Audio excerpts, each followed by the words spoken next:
So one of the things I realized when I started working in school districts, for some people, the framework, the ICUCARE framework and this equity work is such a paradigm shift that oftentimes I realized that they were often overwhelmed.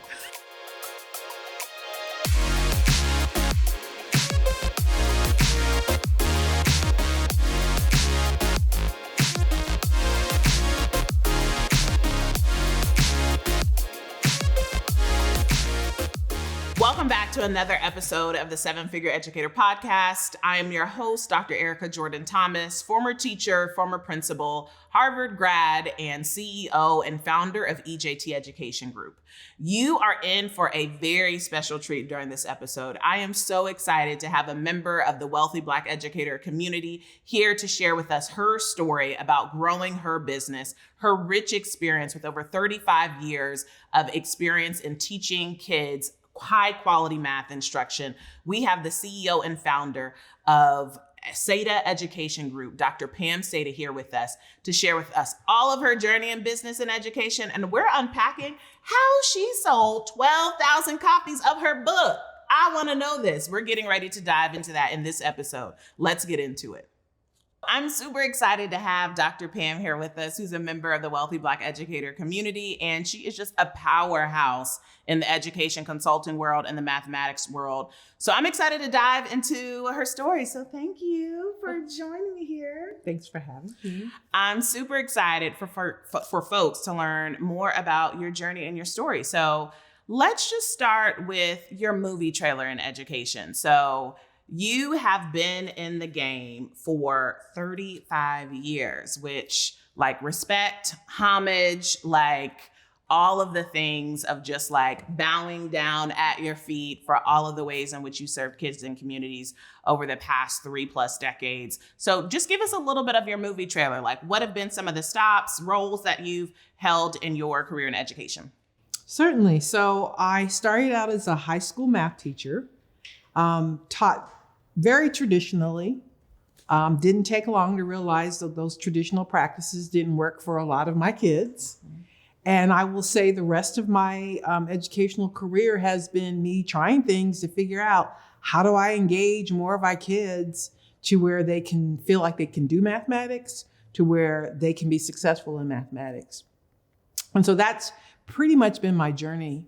But I can say one of the things that I know was I found that very early was that a lot of our Black and brown children in my classes just didn't feel like they were good at math.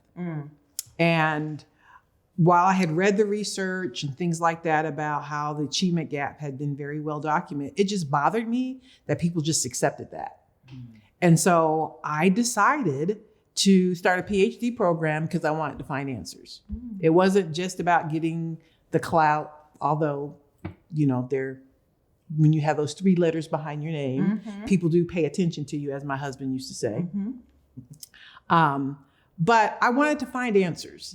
And so I started the program and while doing that research, I came across the work of Dr. Gloria Ladson-Billings and culturally relevant pedagogy. At that time, it wasn't really being applied in mathematics. It was more in social studies and language arts classes. And so I said, well, I needed to figure out how would this look in a math class. And so that's what I did. That was my contribution in my research. And so the framework that came out of that was me operationalizing that work is what came about, which produced my ICUCARE framework. And so then I actually had the privilege of being able to not only apply it as an instructional coach, which is what I was when I finished my doctoral program, but I had the chance to supervise student teachers while I was in my program, so I got to apply it. I then became a math coordinator for 3 different school districts.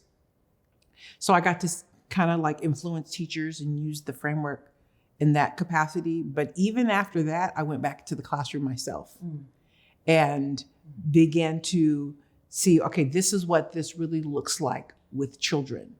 and how they respond to it. And I think that's kind of is what made my journey kind of unique, that I not only left the classroom to study, to research, but I went back to the classroom and have that real practical experience. Okay, so you mentioned something really powerful. You mentioned the word framework. And so we're actually in a moment, we're gonna break down your ICUCARE framework, but to clarify for us, did the framework come first or did the business come first?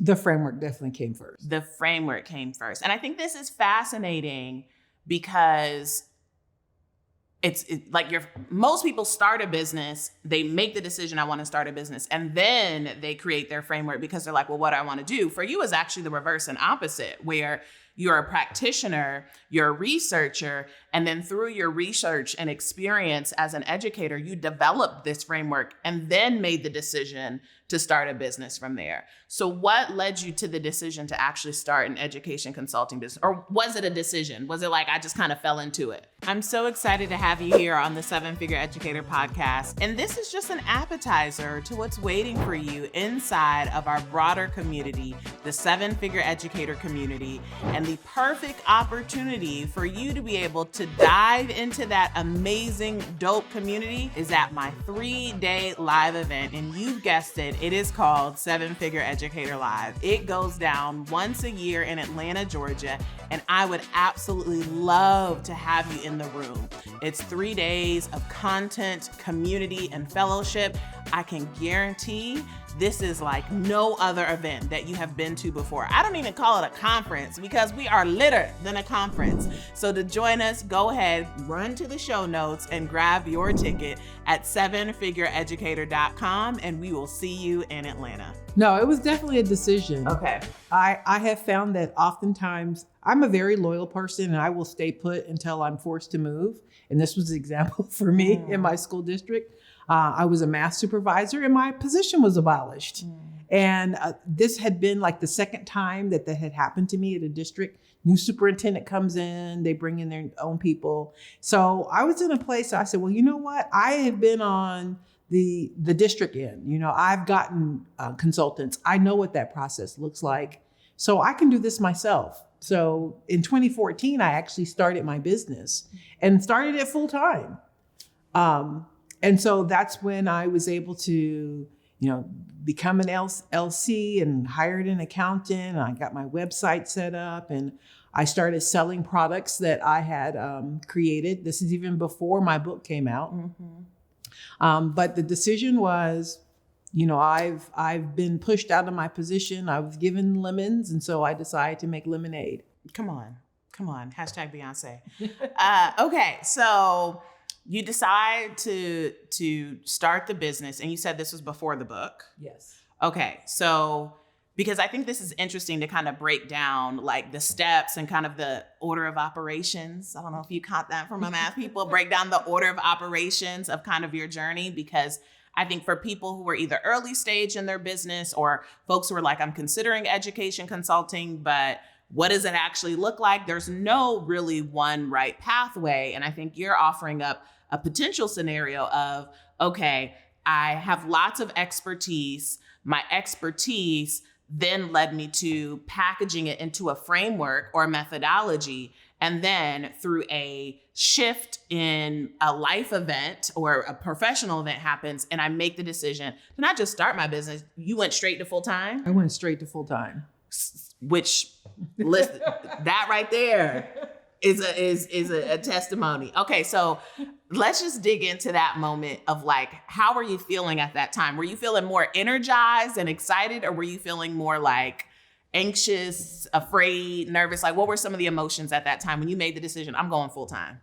I think I was a little naive about what was all involved, but I was excited because, like I said, I had been on the other end, so I knew what the process was. I knew as a math supervisor myself how my audience would think, and I had lots of network. I had been in the game for a while.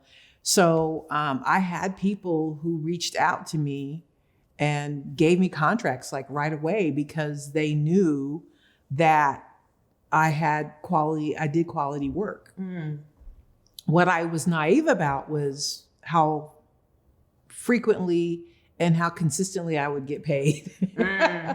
And my husband was self-employed as well. So I think that's probably why I wasn't that scared to do it. My husband had been self-employed for a while. And, but I think I began to realize, they're not as pressed to pay you on time like your bills are. And so I only stayed full-time for 1 year.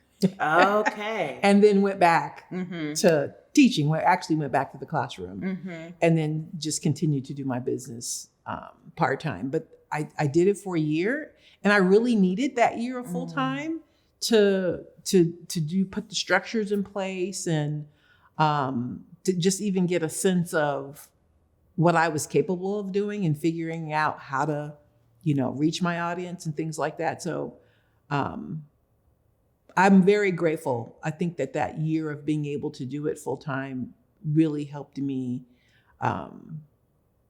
motivate me and realize I could do this. So that was 2014? Yes, 2014, 2015. Okay, so 2014, 2015, you were full-time for a year in your business.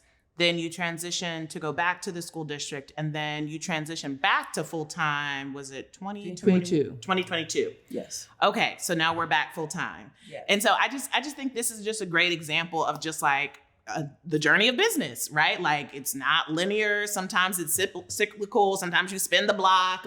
But I'm hearing you name that the lessons of that like first iteration of full-time of business was like, I got to build my foundation. And then when you went back to working within a school district, I'm assuming you were still getting contracts and you were still kind of doing some things in the background, or is that not accurate? Well, I actually had gone back to the classroom. So I was down a classroom teacher again. And so I was getting contracts. I would do sometimes of course I was doing some speaking every now and then, but most of it was kind of like curriculum work and that kind of stuff. Got it. And so when within that timeline did the book happen? So the book came out in 2021. Okay. A year before I started working full time. Okay. So talk to us how this book came about. So the title is Choosing to See, a Framework for Equity in the Math Classroom. And I hope you all are taking notice of the alignment and coordination between the book and her outfit. #marketing. Okay. So talk to us, like, how did this come about? Like, did you know that you wanted to write a book? Did you just wake up one day and was like, let's start writing? Like, how did this actually come to be?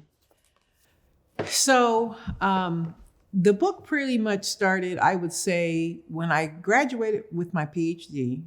I had the framework ICUCARE, and I did a lot of speaking on ICUCARE. So I would create handouts and things like that. So I was constantly thinking and working on the principles of the ICUCARE framework.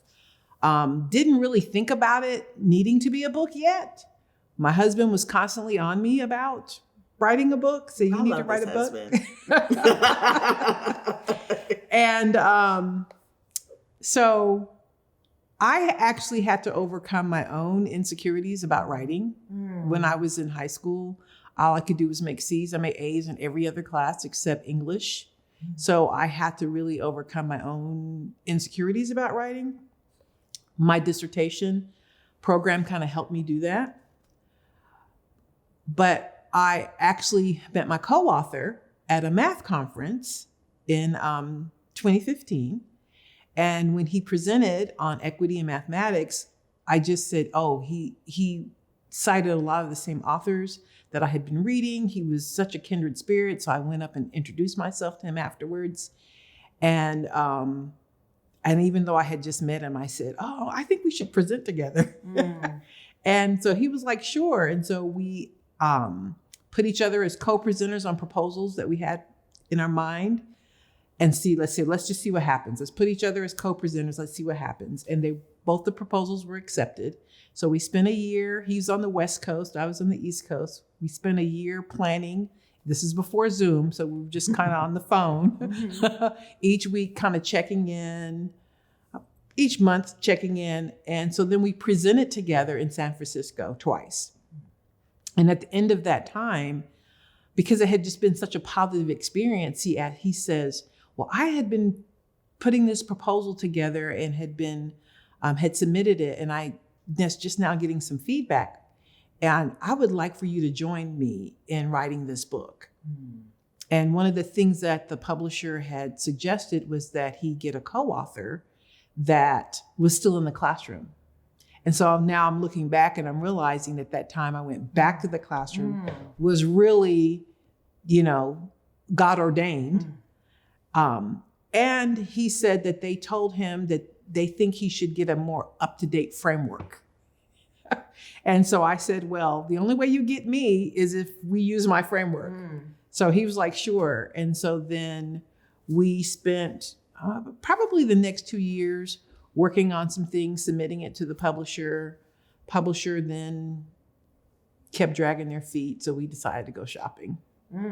We started shopping around. And then that's when we found the publisher that we ended up going with. Mainly, it was just a matter of royalties. They all were interested in our book. They all wanted us to submit to them. And so it was really who's going to give us the biggest royalty checks. Okay, let's talk about options. Okay. So we decided to go shopping. Let's talk about that. That's a mindset of, I don't have to stay with the first offer, right? Which I think is just so powerful. And you brought, your framework to the table. So let's actually talk about your framework. So in your book, Choosing to See, which it unpacks all of the ICUCARE equity framework. First off, the very first line in the introduction, I think, is super powerful. It says, mathematics has the power to shatter students' dreams in a number of ways. And when I had read that line and I was thinking around just what you were saying on an ELA standpoint, I resonated and connected with that as someone who was also a former high school math teacher, as someone who also was, I'll take AP calculus, but I will not take AP English. Like, I was that student. It just made me think of how the feelings that we were floating in math, but we had that level of kind of anxiousness with English, and how oftentimes we don't hear that story. What we more so hear of is the level of anxiousness, anxiety when it comes to math. And so you've developed this ICUCARE framework where the I stands for include others as experts, the C, be critically conscious, understand your students, use culturally relevant curricula, assess, activate, build on prior knowledge, release control, and expect more. And so talk to us around what that framework, the impact of that framework, and like how that is actually, what role does that play in your business? So obviously there's the book here, but from a business standpoint, like how is that framework playing a role in your business? So let me just back up and a little talk about how it impacted me as a classroom teacher. Because what I realized was there's a lot of decisions that teachers have to make. There's a lot of good research out there that says, here are some practices that are good for kids. But what I began to realize was that without a framework, I'm just tossed to and fro, right? And I'm trying to make this happen. Or sometimes people are really big on assessment. But then if you just implement assessment without attending to your students or knowing your students, then you still won't end up having the results that you need. So what I found was, as a classroom teacher, this framework was something that helped me think about every instructional decision that I made. I could filter it through the framework to make sure that I was meeting the needs of my most marginalized students, those who the system had not been successful with. So when I started thinking about implementing a strategy that I used to always use, like cooperative learning, but because I now have this ICUCARE framework, when I'm doing the strategy, I'm now also thinking about, well, how do I lift up my low status students using this cooperative learning strategy? How do I make sure I don't lower my expectations for kids while I'm implementing these strategies? How can I make use of what I already know about my kids, because I took the time to understand them, while I'm implementing this strategy? So I realized it really helped me think about all the things that are necessary to be successful, because teaching is a complex endeavor. And so many times in our efforts to make things easier or simple, we actually undermine our efforts. So the ICUCARE framework is a way to help take the complexity of teaching in a way that makes it doable. So that's how I did it as a teacher. And as far as my business, then I realized that the services that I offer, the way that I even can bring variety and meet the needs of my customers, when they asked me, they said, we want a keynote. So I say, well, do you want me to talk about the whole framework, or I can take any piece of the framework and do a deep dive? And so it's so robust that I can use it to address whatever the needs of my customers and wherever they are. So I think this is such an important conversation that we don't have enough when we're talking about business development, business strategy, of the power of a framework in your business. And so I think as educators, we understand the power of frameworks because essentially they're like your standards. Like in business, they're your curriculum standards, to where they let you know when you're off standard or on standard. And so given that you have this ICUCARE framework, it actually sets the standards for what your content is in terms of your services, in terms of your keynotes, in terms of all of the things that you're providing to your audience. Everything maps back to this framework. Now, when we talk about this book, how many copies of this book have you sold? We have sold close to 13,000 copies. So I want y'all to know that the average book in its lifetime sells 2,000 copies. And you have sold 13,000 copies of this book. And so let's talk about first off, how did you do that? Like 13,000 copies of the book. Well, like what strategies did you use to actually get this book in the hands of so many people across the country? Well, I'm gonna be honest with you. I wrote the book that I wanted to read as a classroom teacher. I made sure that we told stories that were based on our own personal journeys. We weren't preaching. It wasn't point your finger in the face of teachers and tell them that you better do right by kids. It was, as I shared at the beginning, I started out as a very traditional teacher myself. I share transition points about why I had to change, the impact it had on kids. And so I made sure that I wrote a book that I would want to read myself. So I think that was the beginning. And then I think my speaking engagements pretty much opened the door. So I spoke every chance that I got. I probably started off with free engagements, and then people started inviting me to speak. So I think the more that I spoke, the more people found out about it.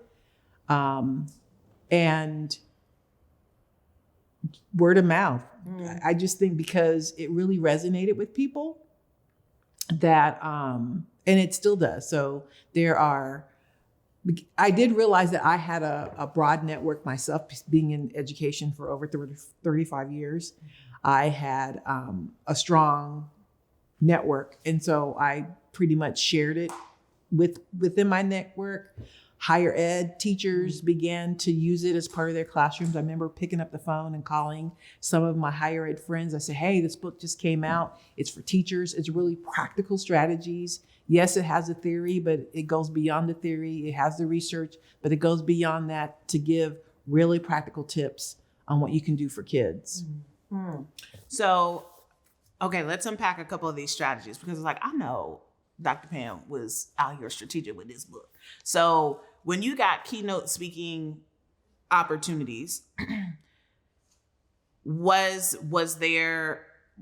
people have the opportunity to either purchase the book? Was there a call to action? Was there a place where maybe a vendor table where they came? Because I know that you created opportunities for this book to get in the hands of people. And I just want to break down that strategy because I know we've talked about it in some way. So let's take, for example, like a keynote speaking engagement. What have been some of the ways that you've leveraged a keynote speaking engagement to get your book in the hands of the audience? So I had to really learn to do that, because before I was just so excited that people wanted me to come and speak that I wasn't really doing that when I first started out.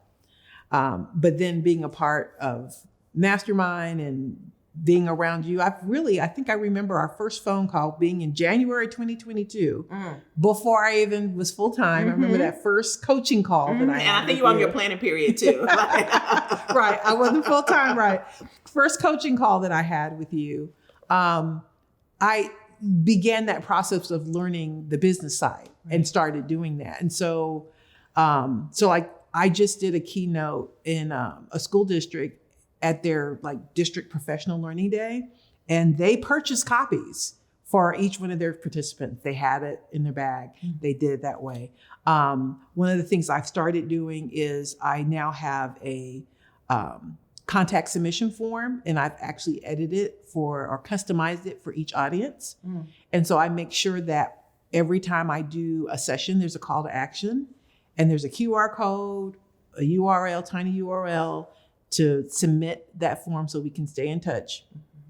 And I always, then when I give a follow-up, I have automation set up now, and there's a follow-up. There's always a link to the book, link to my website, along with other resources. I not only sell the book, I sell math card games. I sell other products that support implementation of the standards for mathematical practice.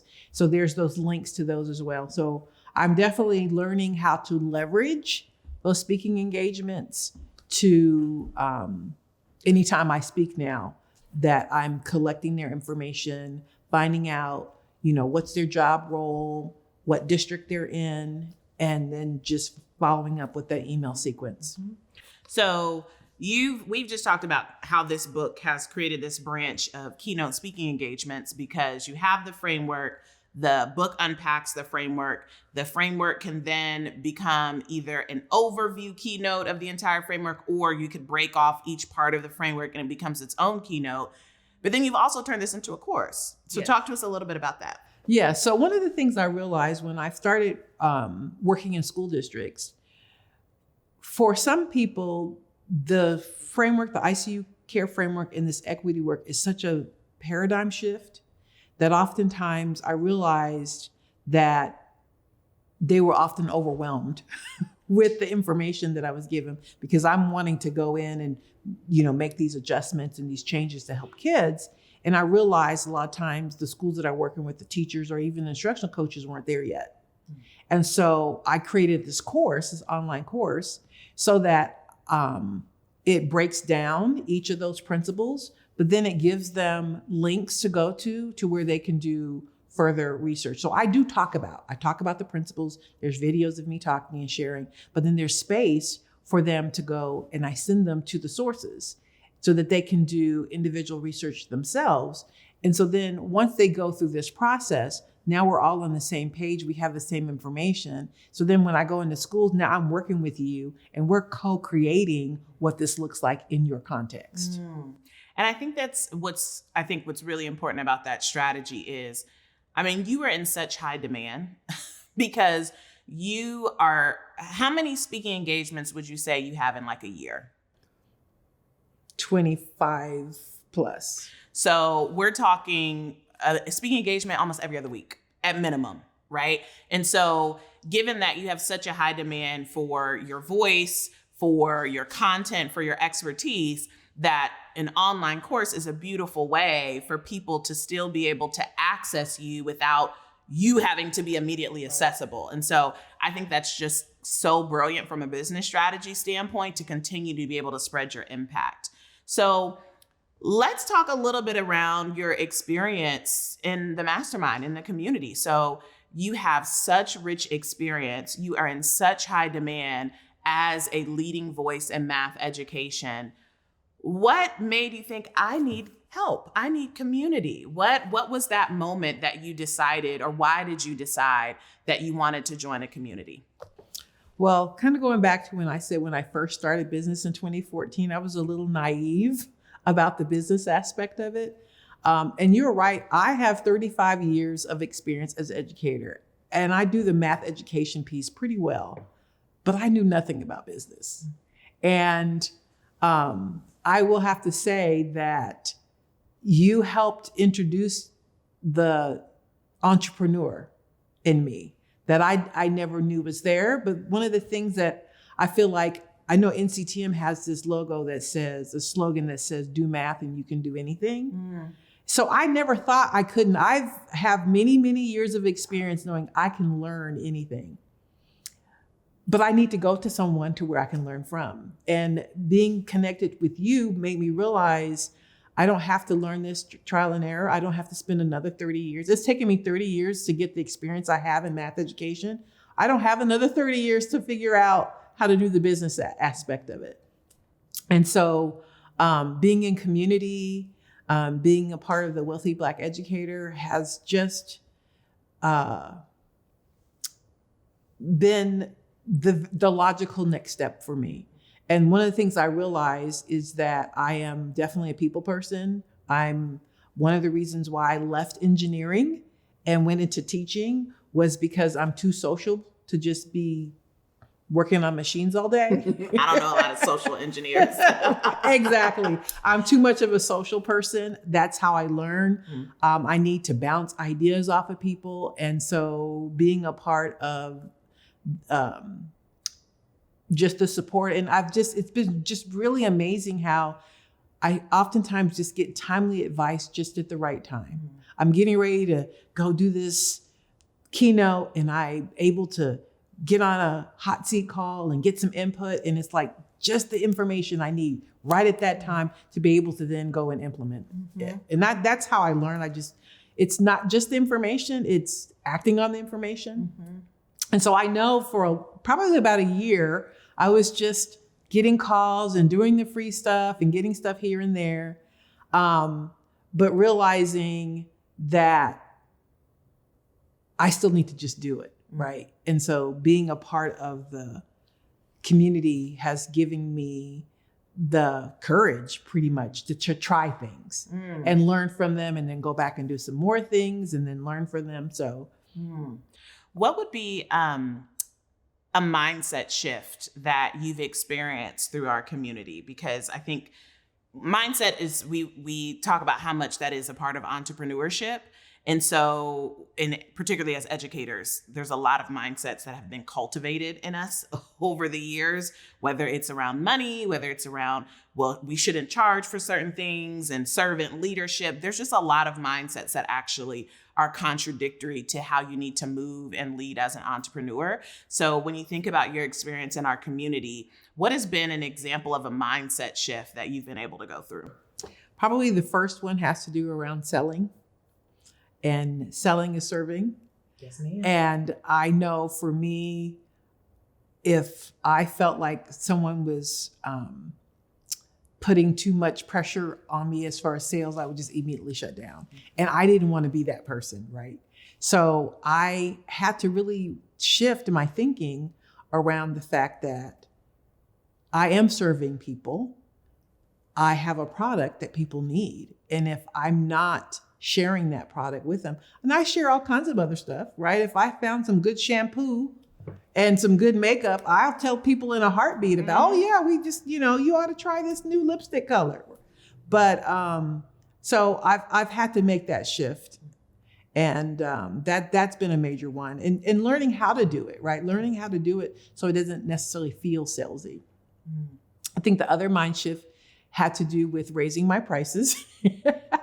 And really realizing, I think for me, I had always accepted the idea when people say, oh, it's not in my budget. We don't have the money to do that, because I know when I was working in school districts, that was often the case. But then COVID happened, and it was really amazing how we came up with all kinds of money to do all kinds of things that we said we didn't have money for before. And it's really shifted my attitude. And I realized that people can find the money to do what they're committed to doing. And that if I'm having to convince you to spend money on it, then maybe you're not my client right now. But if you're really committed to doing the work, people will find the money, and that there is money out there to do what needs to be done. When you think back on your journey of business and entrepreneurship, what are you most proud of? I think I'm most proud of all the things that I've learned. I've learned an incredible amount just because I haven't been afraid to do it. I think I look at my journey and I think about how little I knew when I started as an entrepreneur and how much I've learned to do. I think that's probably what I'm most proud of. Mm-hmm. Well, I am absolutely honored to be on the journey with you as you're growing your business. I feel like at least every other week, I have a moment where I'm like on my phone scrolling on my timeline and I'm like, is that Dr. Pam speaking at another conference? Or she's on the flight? Like literally you just pop up on my timeline and like, there's your headshot at this conference on this date. And again, it just speaks to your footprint in math education that like you are a pillar voice when it comes to how are we educating all children, in particular Black and brown children, around one of the subjects that can feel most complex and most scary. You're a pillar in that community. And so I feel completely honored to be on the journey with you, to have you in our community, and also just really excited and proud of the ways in which you've grown your business, because I know there's been a number of conversations we've had where I'm like pushing you to do something new and it feels a little bit scary. And then next week it's like, it's built, like it's done. And I got this link and I got this code. And I'm like, yes, it's the execution that grows your business. So how can people reach out to you? How can they follow up with you? Just if they're interested in learning more about your work and your services, what's the best way to get in contact with you? All right. So the best way to get in touch with me is to go to my website. It's sedaeducationalconsulting.com. But the quick way to get to it is pamseda.com. PAMSEDA.com is the quickest way to get there. Awesome. Well, thank you for joining us on this episode of the Seven Figure Educator Podcast, and we'll see you on the next episode. Thanks for having me.